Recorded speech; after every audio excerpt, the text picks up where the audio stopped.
சற்று முன்பு கிடைத்துள்ள செய்தி. விசிக நிர்வாகி தன்னை தாக்கியதாக நாடகமாடிய பெண் உதவி ஆய்வாளரை ராமநாதபுரம் சரக டிஐஜி பணியிடை நீக்கம் செய்து உத்தரவு பிறப்பித்திருக்கிறார்.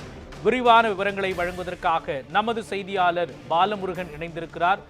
பாலமுருகன், இந்த சம்பவம் தொடர்பாகவும் தற்பொழுது அந்த காவலர் மீது நடவடிக்கை எடுக்கப்பட்டிருக்கின்றது. இந்த நடவடிக்கை குறித்தும் முழுமையான விவரங்களை நீங்க பதிவு பண்ணலாம் பாலமுருகன்.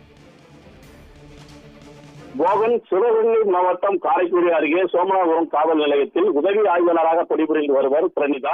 கடந்த 5ஆம் தேதி இரவு காவல் நிலையத்தில் பணியில் இருந்தபோது புகார் மனு தொடர்பாக தகவலுக்காக விடுதலை சிறுத்தைகள் கட்சி மாவட்ட நிர்வாகி உட்பட சிலர் அங்கு வந்தனர்.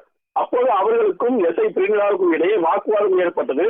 இதில் தன்னை அவர்கள் தாக்கியதாக பிரணிதா புகார் கூறினார்.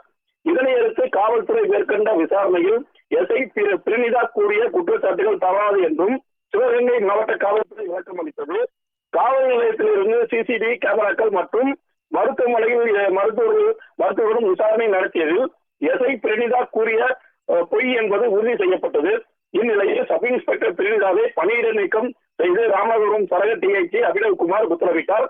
இந்த சம்பவம் சிவகங்கை மாவட்ட முழுவதும் பரபரப்பை ஏற்படுத்தியுள்ளது. மோகன், விவரங்களை வழங்கியதற்கு நன்றி பாலமுருகன்.